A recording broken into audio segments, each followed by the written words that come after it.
Now,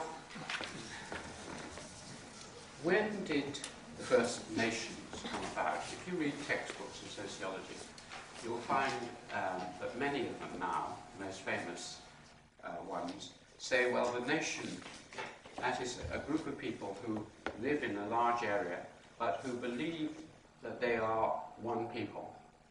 They have one language, one culture, and they are Chinese or Malay or Malaysian or whatever it is.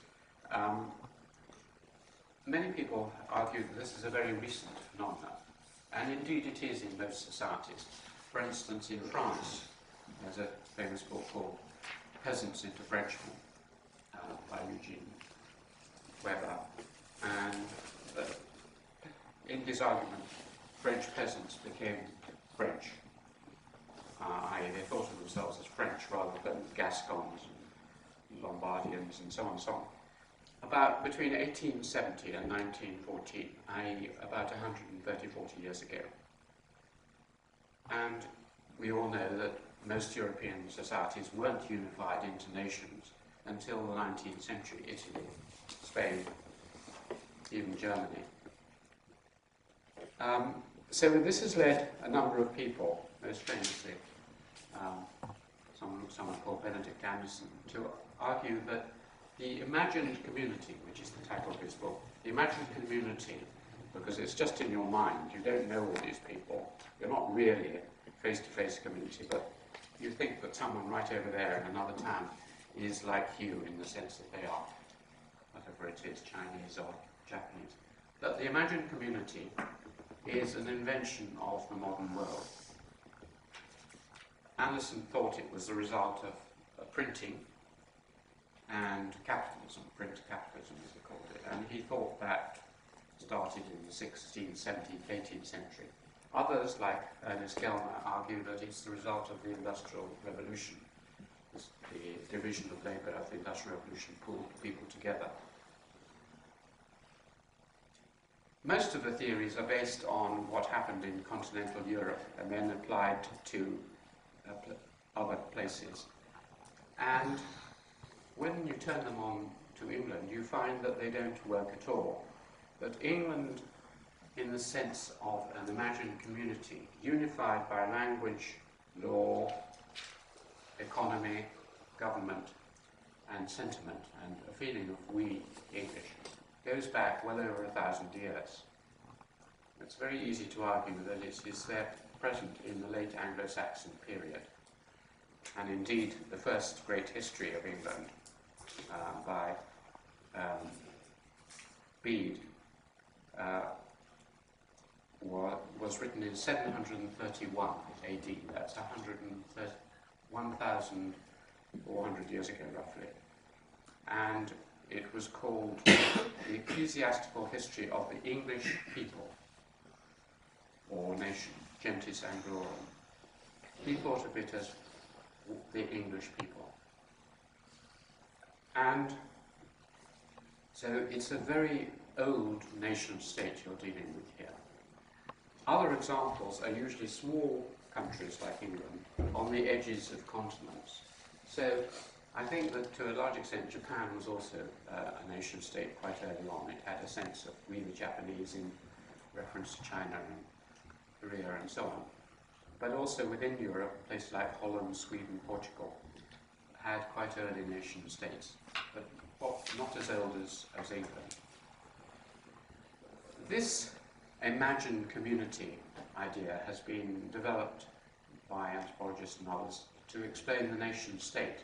One of the things that interests me is that I think it should be extended much more widely from a nation state, i.e. England or France or Germany, to the idea of the imagined empire.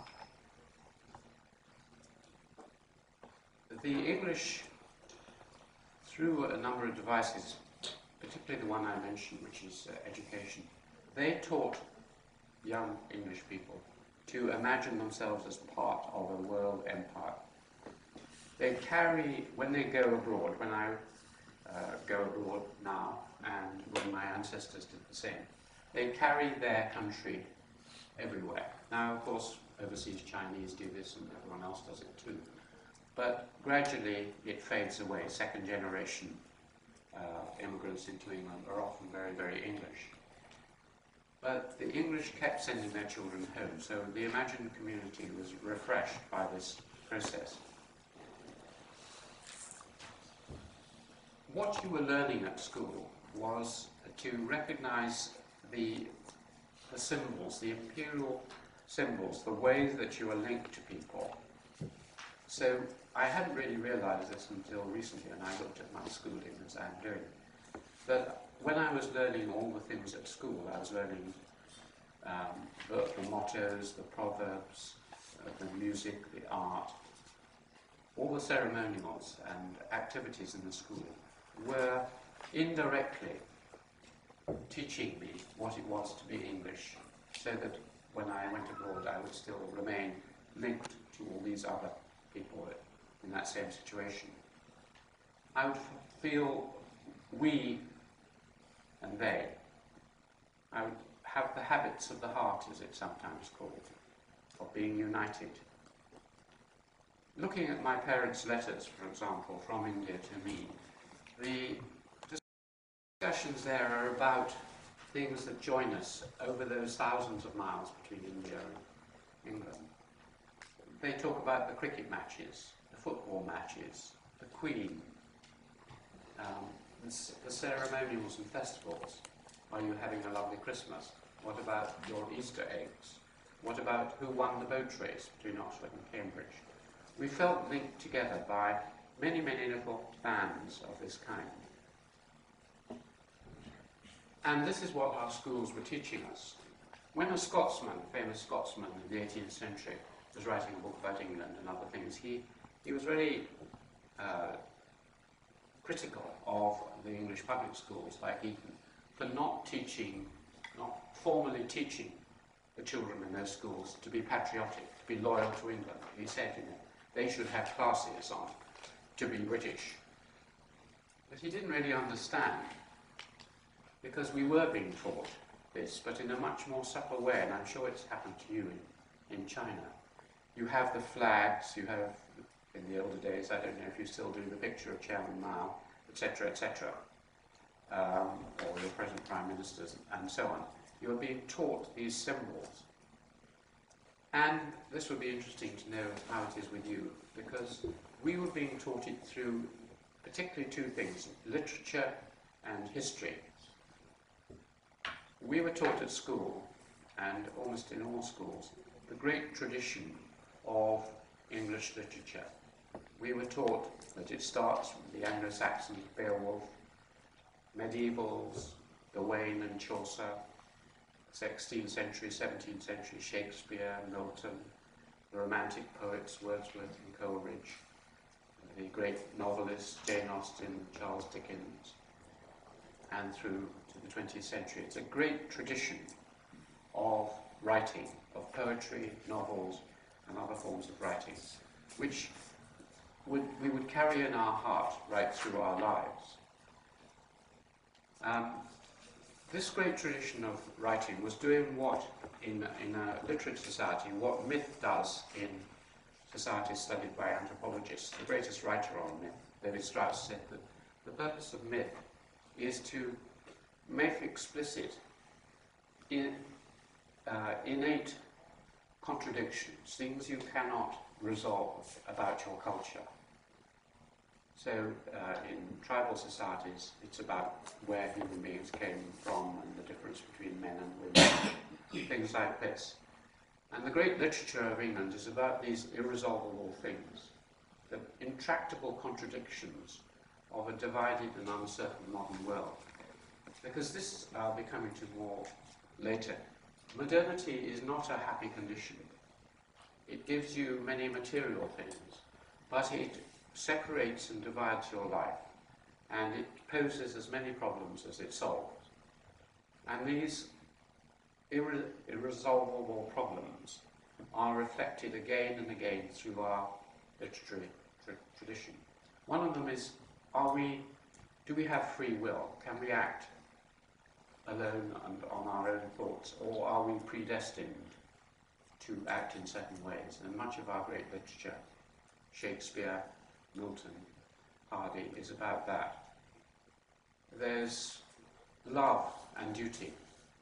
Which is higher, your duty to your parents or your love to your wife or other people? Shakespeare and Jane Austen talk about this.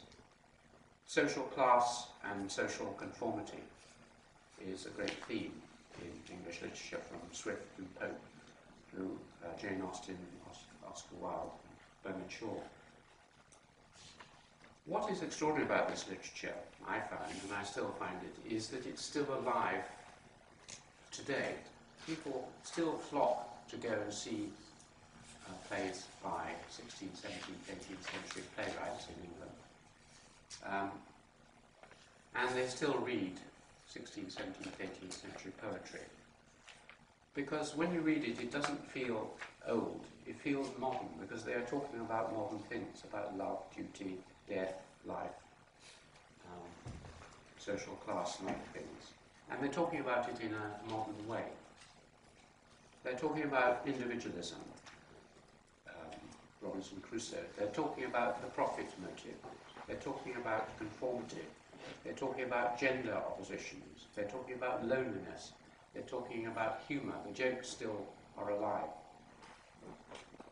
And the themes are so deep in modern society that they easily get transferred into modern media.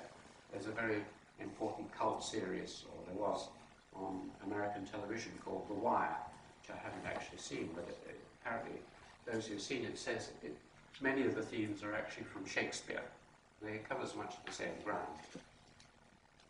On the other hand, if you take this modern kind of literature and you take it to another tradition, it loses its modernity. It becomes entirely different. And a classic example of this, which I really enjoy, is the greatest Japanese filmmaker, Kurosawa, took Shakespeare's King Lear and he remade it as a Japanese samurai film called Ran. And the whole thing has changed. All the family dynamics have gone. The daughters have gone, and so on and so on. It's an entirely different film, really. So it's a modern literature which has survived and is concerned with oppositions. And it's concerned in a special way about escape from the pressures of modernity. Modernity is very rational and calculating, separation of the head and the heart and the mind and the body, and all these sorts of things is what modernity is about. And yet, it's difficult to go on living in that kind of world. It's intolerable, in fact. And I think I mentioned before that games and sport and music and art and hobbies are ways of dealing with the deadness, what Max Weber calls the iron cage of modernity. All those things are ways of doing it. But it's also done in literature. There is, in a lot of English literature, fantasy and escape. Some of our greatest poems, for example, Ode to a Nightingale by John Keats, is about suddenly going out of this world into the world of music. And then, at the end, famously coming back, gone is that world, do I wake or sleep? He's come back out of charmed casements. And you find it particularly in something which I never really understood, but amazes me, is the English tradition of children's stories. Now, in peasant societies, you have peasant folk stories as they're called. So in Germany, you have the Grimm brothers, they're great folk stories. France, Perrault, in Scandinavia, Hans Christian Andersen. We don't have a folk, as I've argued. We don't have peasantry. So we don't have a peasant folk culture which leads to a great traditions of folk stories. The Scots do, and there are many collections of Scottish folk stories. But what we have instead is middle-class people going back into their childhoods, their education, and writing some of the immortal works of children's literature. If you took the top 100 children's books ever written, or perhaps, say, less than that, 30, you would probably find 3/4 of them were English. Just to mention one or two in passing: Alice in Wonderland and Alice Through the Looking Glass, The Wind in the Willows, A.A. Milne stories, Beatrix Potter's books. Coming up right now, many of the best children's stories like Lord of the Rings, Harry Potter, C.S. Lewis and Narnia. These are written by middle-class English people later on in their lives.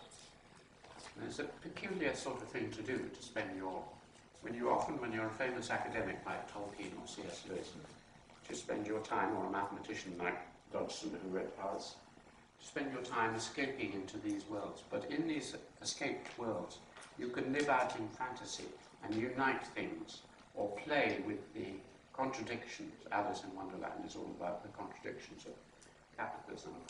You can play with those in children's stories. The other way in which we learnt about our English identity was through our history, a distinctive history.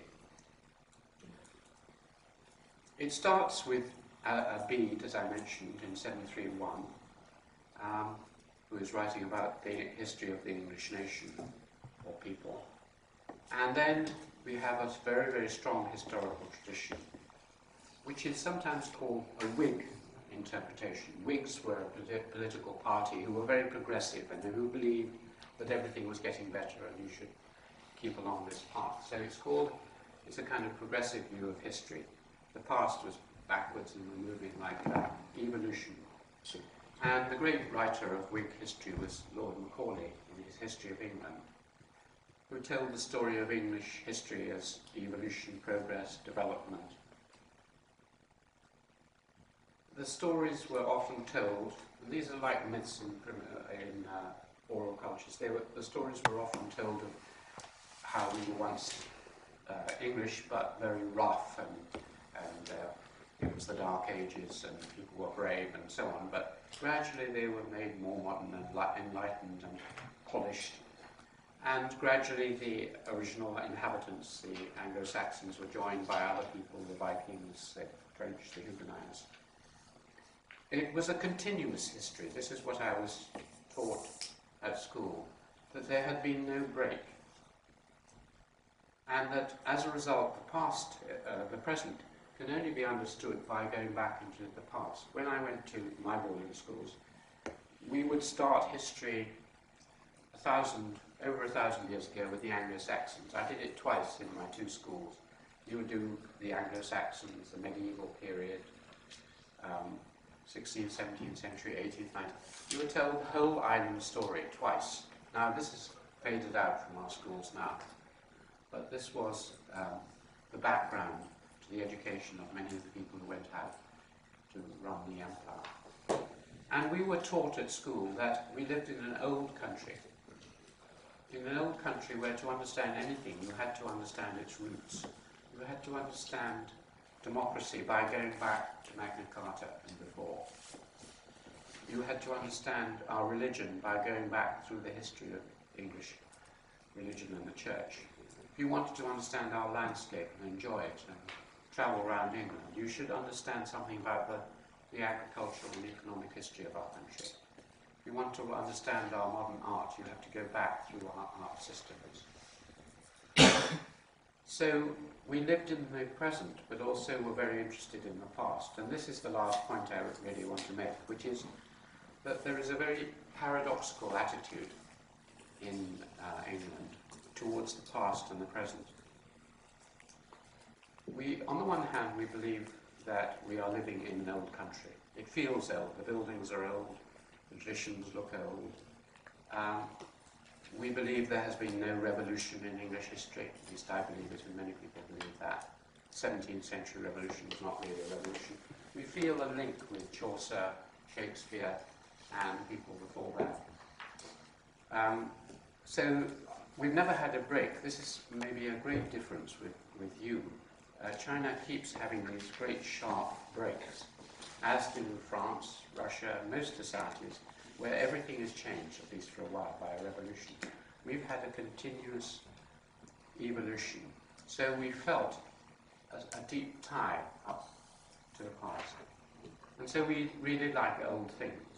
If a house is old, that is good. We don't pull it down.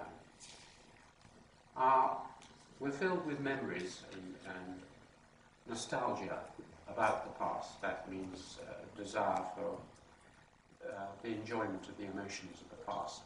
So we have many museums, the National Trust, old houses, keeping of strange traditions. Cambridge's, where I live, is filled with people wearing odd costumes and having odd titles for their jobs and so on. We don't want to change things unless they're broken, this is an English saying. If it ain't broken, don't fix it. Don't change it. And yet, we simultaneously, paradoxically, accept that the past shouldn't completely constrain the present. But the past is the past. Don't let things that went wrong in the past affect the present. This is very similar to a Japanese attitude. The Japanese have the idea that the past is like leaves that have fallen.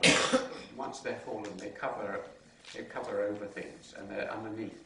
This is one of the many reasons why the Japanese have always found it very difficult to apologize for their behavior in China and elsewhere, because that was the past. Let's leave that. Let's just forget about it.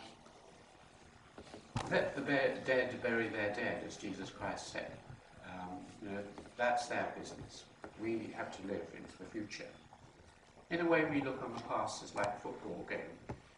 While you're playing it, it's very exciting. Once the game is over, as you know, you can watch replays of bits of it, but very soon that fades away and you're no longer interested. You move on to the next game. And this was very important for our myth of unity, because a great French observer, Renan, said that the art of building a nation is the art of forgetting. If you remember all the conflicts and difficulties, then it will never heal. You have to learn to forget. And the English half forget so much. They keep so much, but they also half forget so much. They forget the injustices to themselves, but they also tend to forget the injustices they committed to others. So if you talk to an average Englishman now, and you say, well, what was the British Empire like? And most of them will say, oh, well, it had its good bits and its bad bits, but I suppose on the whole, the people were quite happy being ruled by the British.